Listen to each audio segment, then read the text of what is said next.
Buenas tardes.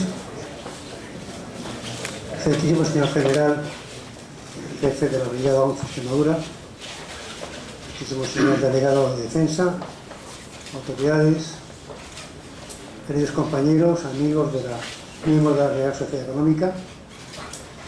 Son dos palabras para darles la bienvenida a esta casa, que es su casa naturalmente, en esta tercera conferencia del quinto ciclo sobre las Fuerzas Armadas que celebramos en colaboración con nuestra socia de honor, somos muy honrados de que sea nuestra socia de honor, la Brigada 11 Extremadura.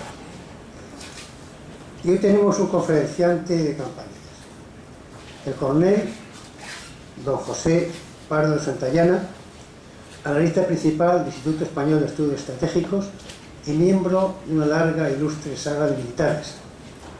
Decir de alguien que es Pardo de Santayana y militar es prácticamente no decir nada, porque hay que concretar muchas más cosas.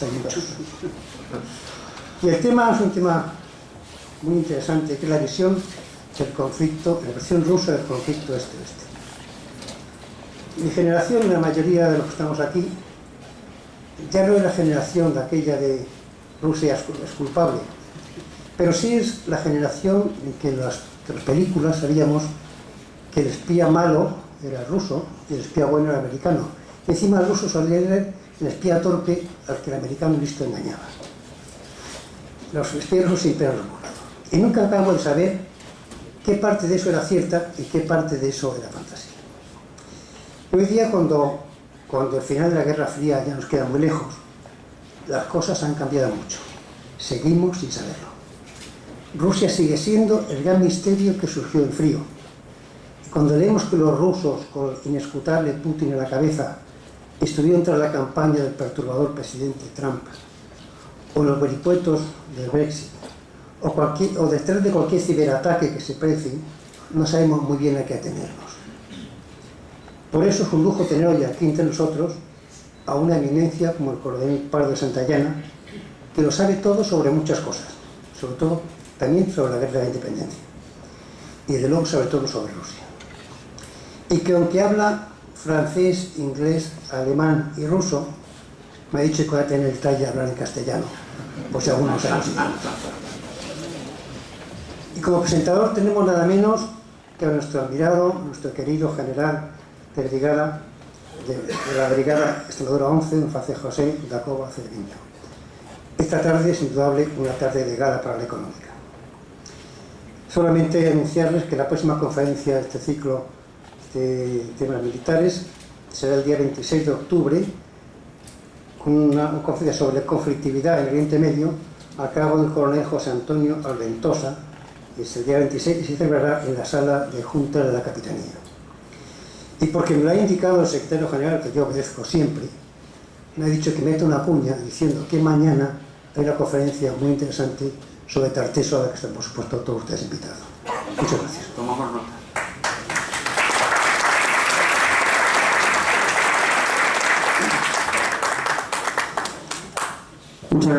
Muchas gracias, Alfredo, con tu permiso, presidente, y gracias a todos ustedes, gracias una vez más, mi general, mis coroneles, queridos amigos, gracias una vez más a la económica por acogernos en esta su casa, que es siempre un placer, y como ha dicho nuestro presidente, por la próxima, cuando diseñamos el ciclo nos pareció conveniente hacer la mitad del ciclo en esta sede y la otra mitad en el Palacio de Capitanía.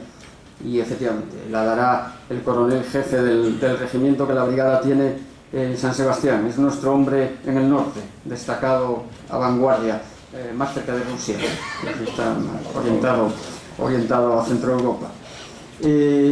Tengo que pedir disculpas porque, como saben, en su momento se anunció esta conferencia iba a ser pasado mañana, pero surgió un evento que, por la agenda del conferenciante, el señor ministro Fernández Díaz, pues lógicamente había que respetar su agenda, y yo quiero agradecer al coronel la flexibilidad y la paciencia, porque hemos tenido que cambiar la fecha en un par de ocasiones, pero él muy amablemente lo ha facilitado y pues felizmente nos encontramos hoy aquí, a pesar del dichoso o maldito fútbol.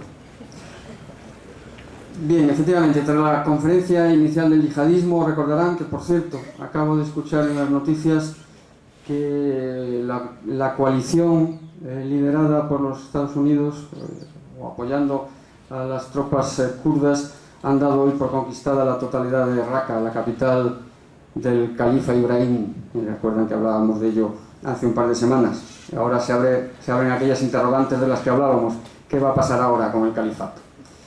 Y luego, la semana pasada, como recuerdan, el profesor Castor Díaz nos habló del derecho de injerencia humanitaria, necesidad de proteger, etcétera, etcétera. Pues bien, hoy, después de estas dos conferencias, vamos a hablar de Rusia.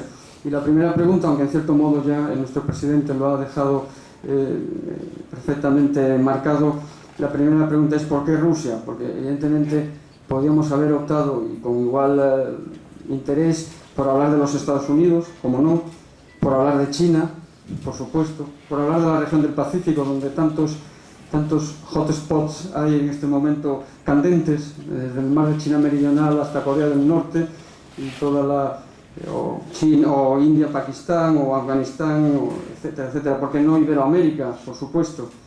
O por qué no, apartando el enfoque geográfico, por qué no hablar de demografía, el problema de la humanidad con la evolución demográfica, del cambio climático, de las migraciones masivas. En fin, había que optar y al final nos pareció que elegir Rusia estaba más que justificado, porque al fin y al cabo Rusia es Europa. No toda Rusia es Europa, ni siquiera la mayor parte, pero Rusia también es Europa y está en nuestras fronteras, y hay unas centenas de soldados españoles a unos pocos kilómetros de la frontera rusa en estos momentos, de nuestra brigada, por supuesto. Porque efectivamente hay muchos apriorismos con relación a Rusia, hay muchos prejuicios que obviamente hay que apartar y desechar cuanto antes, porque todavía están frescos, por no remontarnos más allá, los sucesos del año 2014 en Ucrania y la anexión de la península de Crimea, porque su implicación en Siria ha sido definitiva en el año 2015, la implicación directa militar, con unidades de combate, cuando el régimen de Assad se tambaleaba, pues la intervención rusa ha sido fundamental no solo para salvar al régimen, sino para convertirlo ahora en un dato ineludible de las posibles soluciones de la situación en Oriente Medio y concretamente en Siria en el futuro más o menos inmediato. Y porque en definitiva las relaciones entre Rusia y la Unión Europea son inevitables, pero además son necesarias, y hay que ser medianamente inteligentes, admitirlo que debe ser así, y por lo tanto hagamos que sean lo más fructíferas posibles dentro de lo que sea factible. Y por todo ello será más interesante, seguro, ya veo la foto hoy en portada, analizar la figura de don Vladimiro, ver las repercusiones que pueda tener en la economía rusa. Por ejemplo, la ya permanente, parece ser que bajada del precio del petróleo por debajo de unos niveles que para Rusia eran fundamentales, y para todos los países exportadores, por supuesto, pero en el caso de Rusia eran fundamentales para mantener sus proyectos de medio y largo plazo. El precio actual, entre 50 y 60 dólares, no es el más adecuado. Podemos hablar de su democracia imperfecta, podemos hablar de su problema demográfico. El país más grande del mundo apenas tiene 140 y tantos millones de habitantes. Y elegido el objeto, ¿por qué el coronel Pardo de Santayana? Pues porque él es precisamente un experto en Rusia en el mejor y en el más extenso sentido de la palabra. Yo les recomiendo y les animo a surfear en la web del Instituto Español de Estudios Estratégicos. Hay otras también, el Real Instituto Elcano, hay otros think tanks, algunos de ellos extranjeros, con artículos y con informes interesantísimos, pero en la página web del Instituto Español de Estudios Estratégicos encontrarán los trabajos del coronel sobre otras materias, pero concretamente sobre Rusia, y son francamente interesantes, y yo particularmente, aunque eso no es importante, por supuesto, comparto su punto de vista y comparto sus conclusiones a la hora de analizar el factor de Rusia, y por supuesto nadie mejor que él para exponerlo, pero sobre todo, si me lo permiten, la alusión personal, porque es mi amigo. Yo quiero poner el acento y señalar muy encarecidamente que mi aprecio y mi admiración por el coronel Pardo de Santayana se debe, entre otras cosas, a que fue mi profesor en la Escuela de Estado Mayor hace 21 años, tampoco es mucho.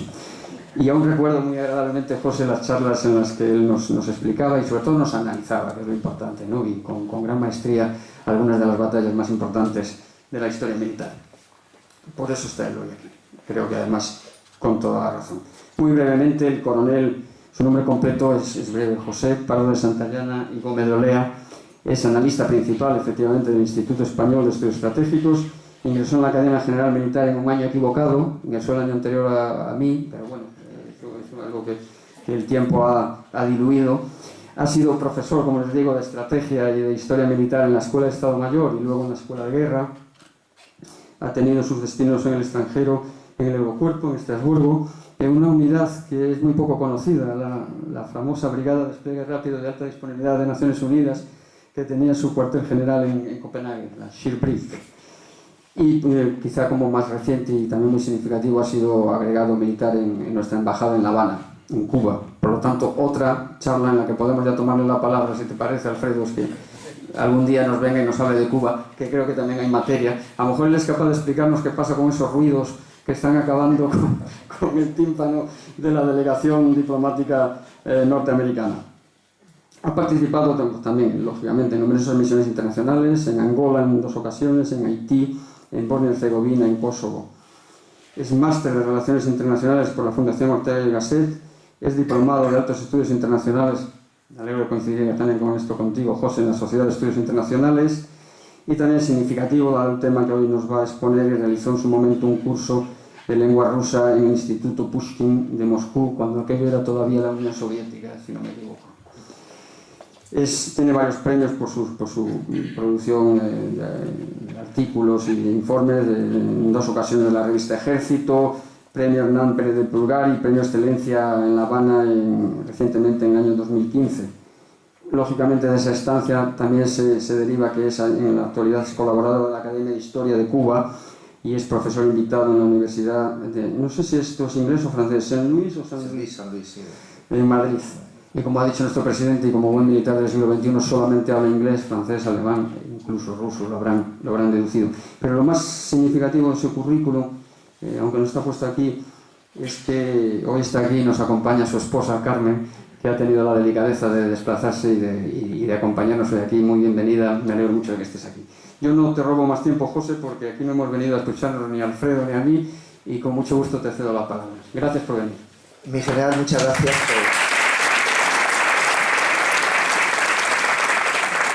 Muchas gracias, mi general, por tus amables palabras.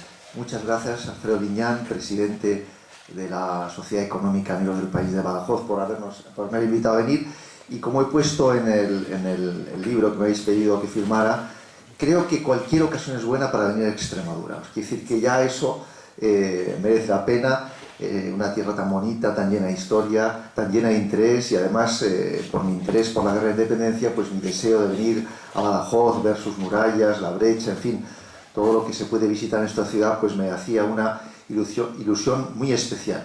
Y además, como ha destacado el general, el tema del que se me ha pedido que hable, que es de Rusia, a mí me parece que es un tema absolutamente central para el futuro de nuestra sociedad, de Europa en su conjunto, del mundo occidental y de nuestra sociedad. Recordarán ustedes probablemente que cuando estaba acabando la Guerra Fría, hubo algún analista que dijo: qué pena que se acabe la Guerra Fría, ya habíamos aprendido a gestionarla.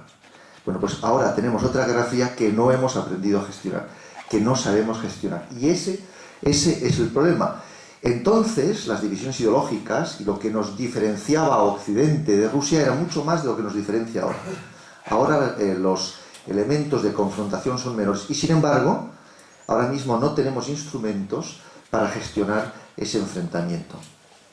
Piensen ustedes que desde el punto de vista español siempre decimos que hay que mirar al sur, porque ese es el gran problema de seguridad, que además es mucho más difícil de gestionar.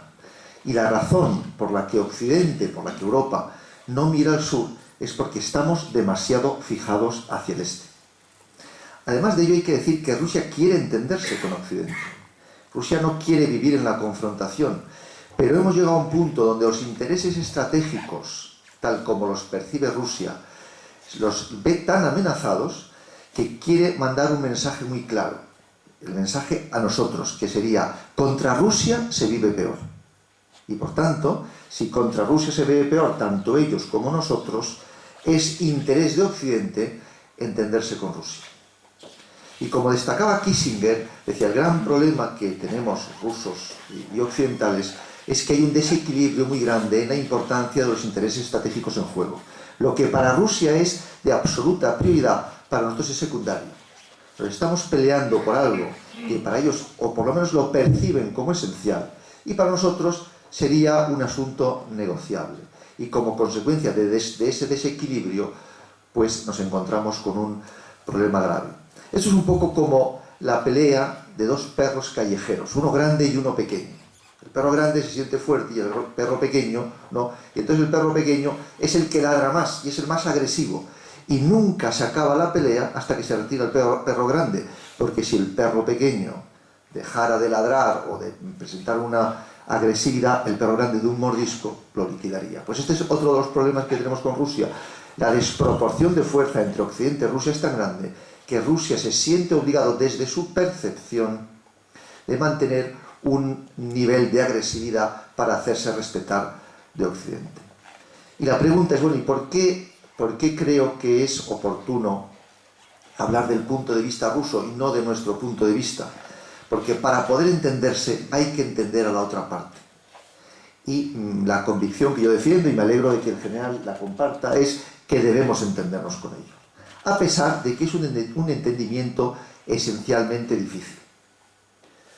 Además, vivimos en un mundo que se está configurando claramente de una forma multipolar.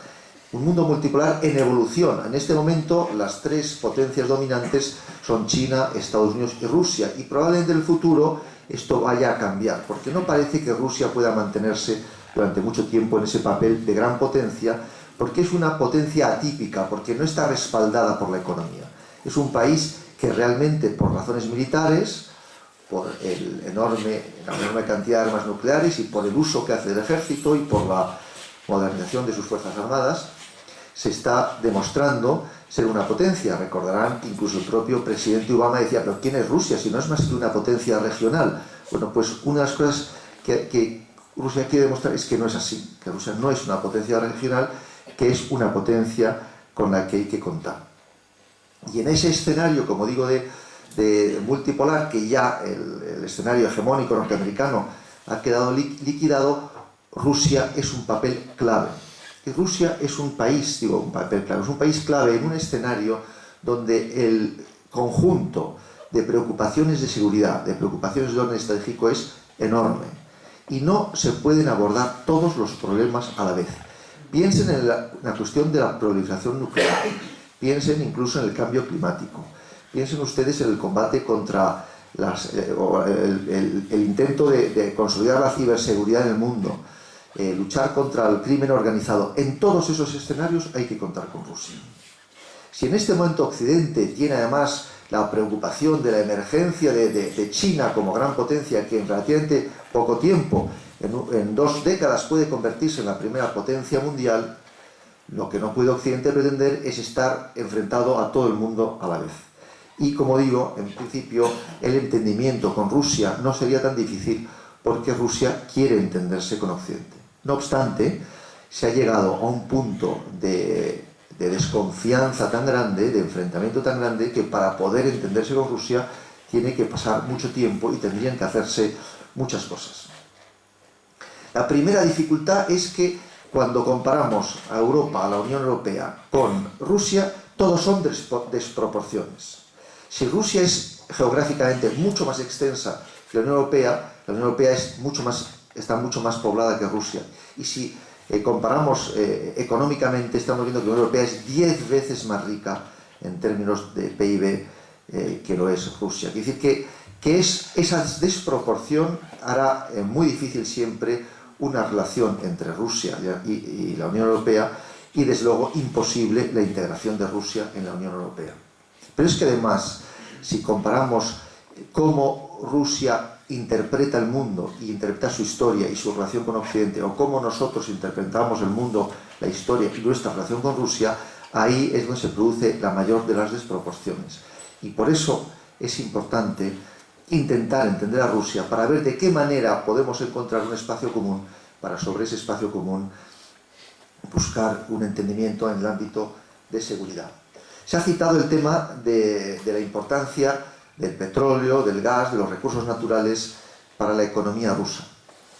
De hecho, Rusia es el primer exportador de hidrocarburos del mundo y su economía está muy condicionada precisamente por esa exportación de recursos naturales y muy en concreto de hidrocarburos. Y la ascensión de Rusia como potencia ha estado muy condicionada por la evolución de los precios del petróleo que yo muestro en esta gráfica. Aquí abajo, en 1999, verán ustedes que es cuando el precio del petróleo está más bajo. Precisamente cuando Putin va a entrar en la escena, el petróleo estaba en términos comparativos a unos $20 precio real, no precio de la época, que sería la gráfica en rojo. A partir de entonces, el precio del petróleo empezó a ascender, como ven ustedes, hizo un pico y se mantuvo después durante 3 años y medio por encima de los $100 el barril, habiendo partido, como digo, en términos de precio real, en unos $20 el barril. Gracias a ese ascenso, precisamente, de los precios del petróleo, pudo un país que estaba en una profunda crisis ir desarrollándose económicamente y salir de ese profundo agujero en el que se encontraba. Pero en junio de 2014 cayó bruscamente el precio del petróleo. Y cayó de un precio por encima de $100 el barril, $110 el barril, a por debajo de 30. Y a partir de entonces se produjo también, justo en ese mismo año 2014, la crisis de Ucrania, las sanciones económicas, y Rusia empezó a encontrarse en un importante aprieto económico. Ahora, poco a poco, como ustedes saben, se está recuperando el precio del petróleo, pero todavía por debajo de una cantidad en la que Rusia pueda recuperar fácilmente su economía.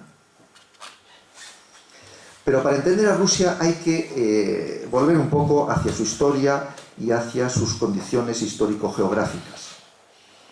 Lo primero que hay que decir es que Rusia no es realmente una nación. Rusia es mucho más un imperio que una nación. Es una nación-imperio o un imperio-nación, como queramos verlos. Y así es como ellos se perciben a sí mismos. Los imperios son organizaciones jerárquicas que incorporan dentro de su territorio diferentes naciones y que de forma natural quieren ser tratados de forma jerárquica, no quieren ser tratados como iguales. De hecho, Estados Unidos también es una nación que se comporta como un imperio y que de alguna forma también espera del mundo esa relación jerárquica, como le ocurre a China, que son las 3 grandes potencias del momento y que son 3 imperios. Esto es una dificultad, porque Rusia es una nación enorme, con ese estilo y espíritu imperial, rodeado, sobre todo cerca de sus fronteras, de naciones muy pequeñas que sienten pavor por Rusia, con razón, y que son las que están animando al resto de la OTAN a mantener esa posición tan agresiva hacia Rusia.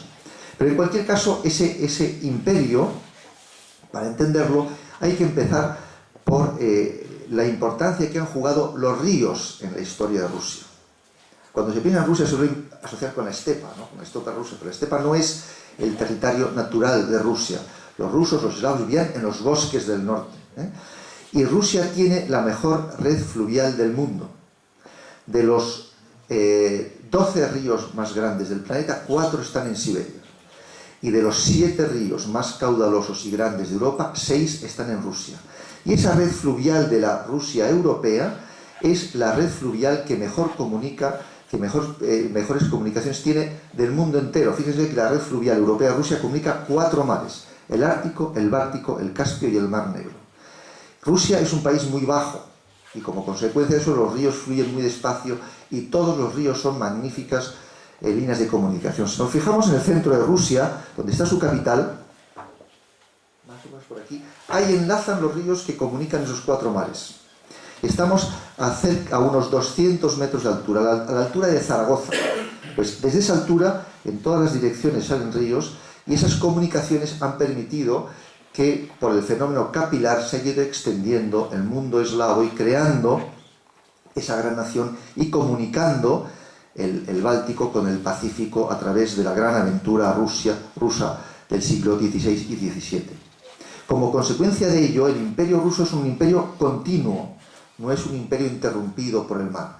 Todos los demás imperios europeos, que se constituyeron más o menos en la misma época del imperio ruso, quedaron fragmentados como consecuencia de su estructura geográfica, teniendo mares de por medio. Rusia, al no tener mares de por medio y esos ríos que hacían el fenómeno capilar, ha creado una nación-imperio que enlaza Asia con Europa. Y eso es lo que le da esa enorme solidez y esa presencia en la geografía mundial. Pero la cosa curiosa de ser Rusia el país más extenso del mundo es que tiene una geopolítica muy incómoda, porque es el país con más costa del mundo y sin embargo tiene un difícil acceso a los mares cálidos. Rusia tiene una obsesión continua de su geopolítica, de su estrategia, que es el tener acceso al mar. Esa presión que Rusia hace hacia el este y esa presión que ha hecho hacia el Mar Negro ha sido siempre lo que ha creado, entre otras cosas, ese antagonismo con sus vecinos. Y esa geopolítica incómoda, que en eso coincide con China, hace que las dos grandes potencias que junto con Estados Unidos dominan el mundo, las otras dos grandes potencias, se sienten incómodas y buscan espacios de expansión frente a Estados Unidos, que es el país de una geopolítica mejor diseñada del mundo, donde todo parece diseñado para facilitar su seguridad y su enlace con el mundo. Además, como consecuencia de la estepa, que es el territorio más inseguro del mundo a lo largo de la historia, Rusia ha forjado siempre, a lo largo de su recorrido histórico y su expansión, una obsesión por la seguridad. Desde la estepa, los pueblos nómadas atacaban a Rusia y los rusos salieron a la estepa para defenderse. Y una vez en la estepa, para poderse seguir defendiendo, tenían que seguir avanzando por la estepa. No podían parar. Y se han encontrado siempre con fronteras difíciles de defender. Y por tanto es un país obsesionado con su seguridad y muy inseguro. Es un país que amenaza a sus vecinos y al mismo tiempo se siente inseguro. Entonces hay una otra obsesión rusa, que es la obsesión por la seguridad. ¿Cómo defiende Rusia sus fronteras? Extendiéndose aún más, creando espacios para ganar tiempo. Eso es un clásico de la relación entre Rusia y el mundo germánico. Extender su frontera hacia el este, porque cuanto más se extiende hacia el este, más estrecho es el embudo que vincula el Báltico con las montañas que limitan la gran llanura europea. Y ese punto más estrecho es donde en la actualidad se separan Polonia de Alemania. Y por tanto esa presión de Rusia de avanzar hacia el este y conseguir una frontera corta sobre la que poder defenderse. Sobre esa historia de expansión, lógicamente la relación siempre ha sido una relación difícil entre Rusia y sus vecinos. Otra cuestión muy importante para entender Rusia es que Rusia es un país que se siente legitimado de origen. Es un país, como le ocurre a Israel o como le ocurre a Estados Unidos, que tiene un alto concepto de sí mismo porque tiene una especie de misión histórica que justifica su existencia y que justifica su comportamiento, que sería la doctrina Monroe de Estados Unidos, en el caso de Israel, el hecho de que es el pueblo elegido por Dios y que ha recibido un territorio, y si ese territorio se lo ha dado Dios, ¿quién se lo puede quitar? Pues de la misma manera, Rusia se siente legítima de origen, de un modo que explicaré un poco más adelante. Otra característica típica de Rusia es la importancia que los rusos dan al liderazgo político. En este momento, Putin representa la imagen que Rusia tiene de sí mismo del líder que necesita. Cuando los rusos piensan en cuál es el prototipo del líder, del rey, del zar, piensan siempre en Pedro el Grande, que representa esa idea de poderío. Y cuando hablan de él dicen, Pedro el Grande sacó a Rusia de la barbarie siendo él mismo un bárbaro. Luego esa idea de que el líder tiene ese perfil un poco de bárbaro, de hombre violento, de hombre agresivo, que a Occidente le produce rechazo, a los rusos les da seguridad. Fíjense ustedes que incluso Stalin, que fue el bárbaro entre los bárbaros y el asesino entre los asesinos, es respetado en Rusia porque representa esa idea del líder fuerte que les permitió ganar la Segunda Guerra Mundial. Y por tanto, Putin tiene una especial posición de liderazgo en su propio país, no porque él haya conseguido convencer al pueblo de su propia política, sino porque él representa la política que el pueblo ruso espera de su líder. Y eso es lo que le da esa fortaleza como líder y ese enorme poderío estratégico que está demostrando. Rusia es además una nación eslava y da a su identidad eslava una importancia capital. Y tiene la vocación de liderar el mundo eslavo. Con el imperio soviético del Pacto de Varsovia, prácticamente Rusia había conseguido extender las fronteras de su imperio a lo que es el mundo eslavo y da una enorme importancia a ese papel de protector de los eslavos. Los rusos son además, como tantas naciones, pero muy especialmente un país muy nacionalista. Y ese nacionalismo ruso está muy vinculado con su historia. Cuando los rusos hablan de la historia de Rusia, dicen, se ponen la mano en el pecho, nosotros. En vez de decir, pues, Gran Bretaña en el siglo XVIII, dicen, nosotros en el siglo XVIII. Y la historia es como algo muy propio, muy suyo. Y dan una enorme importancia a ese elemento nacional y al papel que Rusia juega en la historia y en el mundo. Y esto es algo que los occidentales no hemos terminado de entender. No es una cuestión de economía, no es un problema solo de economía, aunque también. Es esencialmente un papel de permitir a Rusia jugar el papel que cree que debe jugar. Es además una potencia euroasiática, por tanto con un papel muy relevante en este momento que hay un giro del Atlántico al Pacífico. Y otras características esenciales de Rusia para entender su forma de ver el mundo es que Rusia es una nación que tiene dos polos de verse a sí mismo. Tiene un polo, un centro occidentalista y tiene un gran polo eslavista. Entre esas dos tendencias de admiración al mundo occidental al que quiere pertenecer y de eslavismo, de esencialismo, de ser fiel a sus tradiciones y a sus orígenes, entre esos dos polos se mueve el alma rusa. Cuanto más se aísle a Rusia, cuanto más se le extrañe, cuanto más alejado se sienta Occidente, más se refuerza el polo eslavista y por tanto más difícil es esa relación con Rusia. Cuanto más se acerque a Occidente, más prevalece el occidentalismo y más fácil es. Hubo un momento, en el momento del final de la Guerra Fría, donde ese occidentalismo se puso muy de manifiesto, donde todos los rusos querían incorporar Occidente y donde parecía que iba a ser muy difícil disolver el enfrentamiento de la Guerra Fría, resultó mucho más difícil, mucho más fácil de lo que se prevía, precisamente porque se potenció la dimensión occidentalista del alma rusa. En este momento estamos haciendo exactamente lo contrario. Y ese esencialismo, excepcionalismo que Rusia siente de sí mismo, lo siente confirmado en la historia en lo que llaman las dos grandes guerras patrióticas, en las que, según ellos interpretan la historia, salvaron a Occidente, salvaron al mundo, salvaron a la cristiandad. Contra Hitler en la Segunda Guerra Mundial y contra Napoleón en las guerras napoleónicas. Y de hecho, esa interpretación es una interpretación bastante equilibrada, no es una interpretación desproporcionada, porque aunque en las películas de la Segunda Guerra Mundial casi siempre se presenta el frente occidental, fue en el frente ruso donde realmente se desgastaron las tropas alemanas.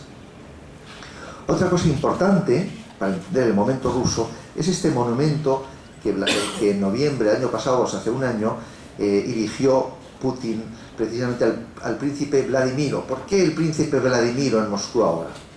El príncipe Vladimiro era príncipe de Kiev, de la primera capital, del primer gran estado ruso, y fue el príncipe a partir del cual empieza a ser Rusia propiamente dicho, donde se unen los tres elementos que constituyen la identidad y la nación rusa. Se bautizó, se hizo cristiano ortodoxo, porque se casó con una princesa bizantina, y al casarse con una princesa bizantina tuvo que bautizarse. Al bautizarse cristianizó el mundo eslavo ruso, incorporó los tres elementos que digo, que es la cristiandad. Rusia es una nación profundamente cristiana. Incorporó el elemento eslavo, aunque él era un príncipe ruso de origen varego, de origen vikingo, diríamos, y unió la impronta bizantina de la cultura rusa, la impronta ortodoxa bizantina, que hace que Rusia sea una nación europea, pero con un carácter cultural un tanto diferenciado. Eso nace con el príncipe Vladimiro, y Putin quiere transmitir dos mensajes. Uno, recordar que la primera capital de Rusia fue Kiev, que Ucrania es esencial a la identidad rusa y por tanto, por razones históricas, no puede prescindir de Ucrania. Rusia y Ucrania deben permanecer, aunque no estén en el mismo estado, unidas, vinculadas. Y dos, que Rusia tiene una impronta cultural y una identidad de valores diferenciada y no está dispuesta a que Occidente le imponga sus propios valores. En este momento, la estrategia rusa se basa en dos elementos: de mantener esa diferencia, por razones fundamentalmente de seguridad propia, porque Rusia se siente amenazada por el intento de Occidente de imponerle sus propios valores, y mantener su posición de potencia internacional. Recuperar el prestigio y la influencia que Rusia llegó a tener, que la perdió como consecuencia del fin de la Guerra Fría y que de momento parece que está recuperando. Como ustedes probablemente sepan, Rusia fue invadida por los tártaros, por los mongoles, y estuvo sometida a los tártaros durante 2 siglos y medio.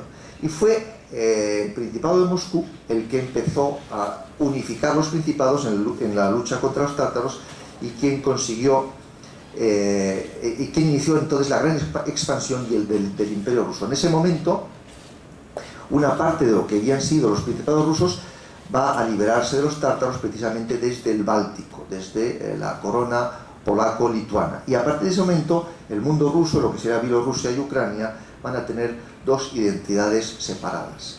Y en un proceso histórico bastante rápido y paralelo a la expansión del Imperio español, se va a extender desde Europa hasta el Pacífico. Y como saben ustedes, ambos imperios, el español y el ruso, se encontraron en lo que hoy en día es la frontera entre Canadá y los Estados Unidos. Pero el momento importante para entender cómo Rusia interpreta su relación con Occidente es precisamente cuando el zar Pedro el Grande llega al poder. En ese momento, si se fijan por el mapa, todas las costas que permiten a Rusia salir al Báltico o al Mar Negro están ocupados por suecos, polacos y por el Imperio Otomano. Y la obsesión de Rusia va a ser precisamente romper ese cerco. Han conseguido a través de la conquista de Siberia todo ese enorme mercado de las pieles, y han conseguido a través del Caspio unirse con la ruta de la seda china. Y ese comercio no puede salir al mundo donde está el dinero, donde está el capital, donde el mercado natural de ese imperio, que es Europa, porque tiene las costas cerradas. ¿Qué va a hacer Pedro el Grande? Va en una campaña relativamente pequeña a abrir la apertura al Báltico y poner su capital precisamente en el Báltico, desplazarla de Moscú a San Petersburgo para abrir a Rusia hacia el mar. Y Catalina hará lo mismo hacia el sur y hacia el suroeste. De modo que esa idea de que Rusia tiene que abrirse paso y que no puede permitir el cerco está presente en los rusos. Y este es el mapa que los rusos tienen. No podemos permitir que nuestros vecinos nos aíslen, nos separen de Occidente, porque nuestra riqueza está en el vínculo con Occidente. Y eso lo tienen muy presente hoy en día. Muy rápidamente, aunque esto creo que es muy conocido, cómo se compone Ucrania de una forma muy compleja, pero sí que hay que prestar atención a un mapa que, aunque todos conocemos, conviene recordar que es lo que era el Imperio Soviético con el Pacto de Varsovia, una parte que eran los países de Europa Central, que había conseguido conquistar como consecuencia de la Guerra Mundial, las repúblicas asiáticas y las repúblicas del Báltico. Como recordarán, y las 2 grandes repúblicas eslavas vinculadas a Rusia, que, como digo, para Rusia son esenciales. Son una parte de la gran nación rusa, y que además son las que impiden que el mundo occidental, que el mundo europeo, les aísle y les separe. Cuando, recordarán, cae el muro de Berlín, lo primero que hace es separarse los países de Europa Central. Eso era algo que los rusos daban por perdido, que Gorbachev dio por perdido y que además era irrenunciable para Occidente. Después de aquello se produjo en 2004 la incorporación de las repúblicas bálticas a la OTAN. Cuando Gorbachev ve que la Unión Soviética se está descomponiendo y piensa en un futuro en la Comunidad de Estados Independientes, ya daba por perdidas las repúblicas bálticas, que habían sido adquiridas de forma no legítima en el pacto Molotov-Ribbentrop. Pero el resto debía seguir unido.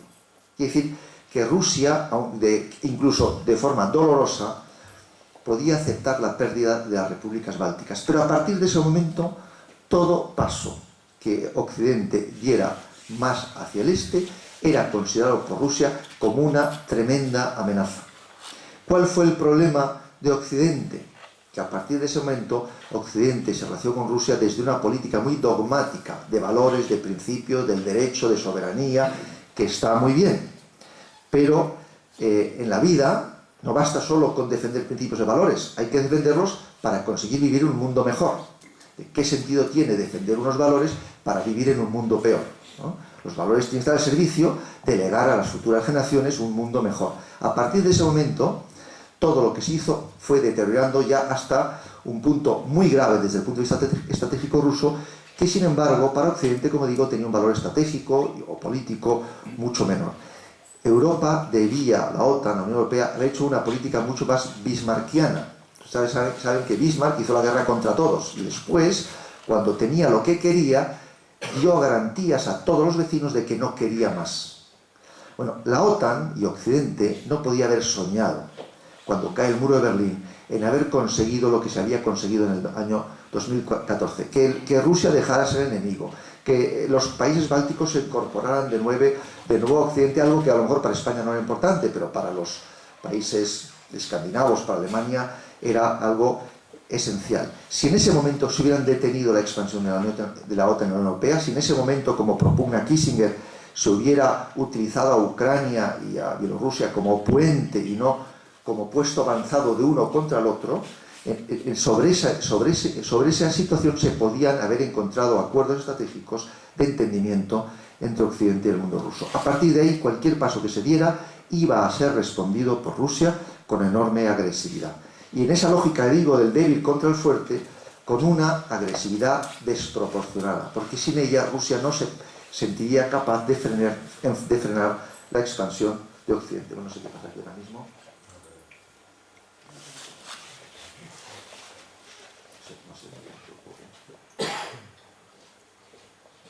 Se ha bloqueado la presentación. Bueno, en cualquier caso, este es el momento, como digo, en el que la situación se va a deteriorar de forma grave.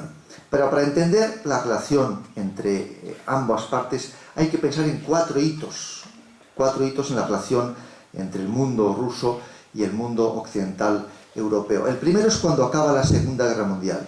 Cuando acaba la Segunda Guerra Mundial, Europa tiene un problema muy grave, y es que los países que componen Europa han estado siempre haciendo la guerra entre ellos, ¿no? Y por tanto, ¿cómo se resuelve esa Europa que es un problema? Se resuelve por medio de la integración y por el medio de políticas económico-sociales muy potentes que creen el estado del bienestar. La combinación de estado del bienestar. Bueno, perdón, esto se me lo he saltado. Y luego, para entender la importancia de Ucrania para Rusia, hay que ver dónde están los puertos, las bases navales militares rusas. Murmansk, en el norte, que está una parte del invierno cerrado, aunque por la mayor parte abierto, pero los hielos del norte dan un paso muy estrecho y muy fácil de cerrar. San Petersburgo se cierra también en invierno, se termina el año en invierno y además está en un embudo geográfico. Y Kaliningrado, la única base del Báltico y del norte, donde está siempre abierto, donde tiene los submarinos nucleares, pero está aislado de Rusia a través de Polonia y los países bálticos. Y por último, la más importante de todos, la base que estaba en Crimea. Que Ucrania entrase en la OTAN hacía que Rusia no pudiera disponer de ningún puerto militar realmente de calidad. Y por tanto era algo inaceptable. Era evidente y estaba previsto en la estrategia rusa: si Ucrania intenta integrarse, Crimea volverá a Rusia como ya lo había sido. Y como digo, hay cuatro momentos. El primero es el momento en que acaba la Segunda Guerra Mundial. Europa tiene que repensar. Sí, se repensa sobre dos principios, como digo: integración de Europa, unir a los enemigos, y desarrollo económico, el estado del bienestar. Cuando acaba la Guerra Fría, ¿qué se hace con la Europa que sale del frío, de la Guerra Fría? La misma receta: integración y el desarrollo económico. La realidad es que la historia de Europa después de la Segunda Guerra Mundial, en el sentido de integración y desarrollo económico, es probablemente la mayor historia de éxito de la historia de la humanidad. Nunca se había obtenido unos logros tan importantes en términos de las condiciones de vida del ciudadano como las que consiguió Europa. Luego era muy lógico volver a intentar la misma fórmula, pero Rusia no cabía en la fórmula por problemas de desproporción que he dicho al principio. ¿Cómo iba a poder incorporarse Rusia en ese proceso si la propia incorporación de Rusia iba a desequilibrar todos los procesos? Luego, el proceso de expansión iba a dejar inevitablemente a Rusia fuera. Pero es que además a Rusia se le vendió la democracia, la economía de mercado como la solución definitiva. Y el resultado fue una Rusia humillada, y esto es muy importante. Rusia se sentía humillada, como luego veremos, y Occidente estaba encantado. Qué bien, Rusia ya no es el enemigo. Pero es muy mala política estar encantado con la relación con otro país cuando el otro se siente atacado. Y nos encontramos en 2014 con una Rusia que al final, frente a tantas agresiones desde el punto de vista ruso, Rusia va a contraatacar. Y Rusia se siente en guerra con Occidente. No es una guerra convencional, que no puede ganar, pero es una guerra no convencional en la que usa todos los medios a su alcance para debilitar a Occidente y para transmitir el mensaje que decía al principio: contra Rusia ustedes van a vivir peor. Luego les interesa entenderse con Rusia.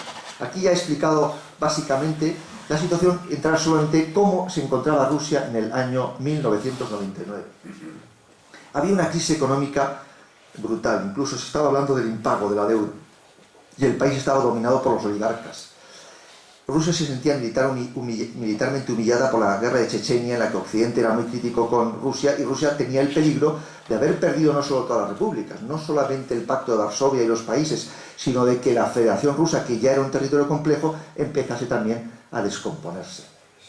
Y por último, la OTAN estaba expandiéndose hacia Occidente y había humillado a Rusia tanto en Kosovo como en Serbia. Y por tanto, demostrándole a Rusia que Rusia no pintaba nada en la escena internacional. La opinión de Rusia no era tenida en cuenta. En ese momento es cuando va a llegar Putin a la escena. Lo primero que hace es acabar la guerra de Chechenia de una forma muy sencilla, simplemente plancha la capital, no deja un solo edificio en pie, y cuando uno destruye todos los edificios, los que están dentro se terminan muriendo también. Quiere decir que la guerra se acabó por extinción de la población que vivía en la capital. Como en ese momento ocurrió el 11 de septiembre, pues en fin, el mundo dejó de ser tan crítico con Rusia y se le consintió ese método expeditivo de acabar con la guerra. A continuación, aprovechando, aunque no todavía del todo, pero sí ese crecimiento del precio del petróleo, puso orden en la administración y empezó a haber una mejora económica, y luego empezó también a establecer un orden político con un estilo autoritario que preocupaba en Occidente. Pero como digo, a Occidente le preocupaba el estilo autoritario, a los rusos les reconfortaba ese estilo autoritario. Y con el tiempo, además, empezó claramente a producirse un rechazo claro hacia los valores occidentales, porque Rusia percibía los valores occidentales como una amenaza. Decía, nos han vendido la democracia para debilitarnos. Precisamente porque Occidente, a partir de la caída del muro de Berlín, empezó a vender a Rusia libre mercado y democracia. ¿Cuál fue el resultado? Que de hecho se debilitó. ¿Pretendía Occidente debilitar a Rusia por ese medio? En realidad no, Occidente lo que pensaba es que le regalaba lo mejor que tenía. Mire, estamos todos ofreciendo lo que a nosotros ha sido una fórmula de éxito. Pero también le preocupaba el que Rusia fuera una potencia, y al ver que Rusia se debilitaba militarmente y como potencia, también se puede decir que Europa respiró. Y por tanto, como digo, mientras Rusia se sentía humillada, Occidente se sentía satisfecho. En ese proceso, recordarán, se produjo también cuando por primera vez se habló de la posibilidad de la entrada de Ucrania y de Georgia en la OTAN.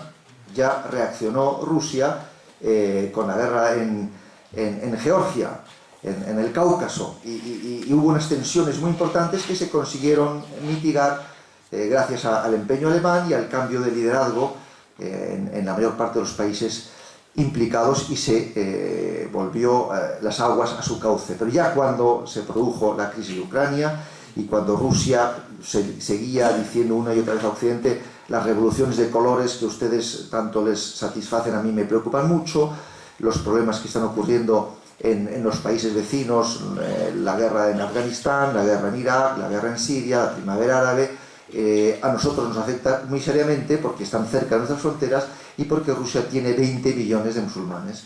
Y a través del radicalismo islámico tenemos una enorme vulnerabilidad. Estas guerras están fomentando el radicalismo islámico y por tanto son un problema. Rusia más o menos le diría a Occidente, esto es el punto de vista ruso, mire, no hagan ustedes nada, porque cada vez que intervienen es un poco peor. Esto es un poco lo que Rusia le pedía a Occidente. Han intervenido en Afganistán y cada vez va peor. Han intervenido en Irak y la situación está peor. Ahora en Siria la situación es peor. Llega la primavera árabe, todo el mundo occidental está encantado pensando que llega la democracia al mundo árabe, y ahora resulta que se está desestabilizando. Entonces, Rusia dio reiteradamente el mensaje a Occidente: hay que ser prudente, no empiecen estas aventuras, tenemos que entendernos, tenemos que resolver los problemas. Y ya cuando empieza la crisis en Ucrania y también de nuevo vuelven a ver el entusiasmo de Occidente pensando que llega la democracia a Ucrania, Rusia toma la decisión y dice ya, a partir de entonces, ve en Occidente una grave amenaza y la imposibilidad de entenderse si no es demostrando la agresividad. Y en ese contexto, lo que dice el general, nos encontramos a una Rusia que, una vez que comprueba que en Ucrania no se ha producido nada grave, que no hay reacción occidental y que domina la situación,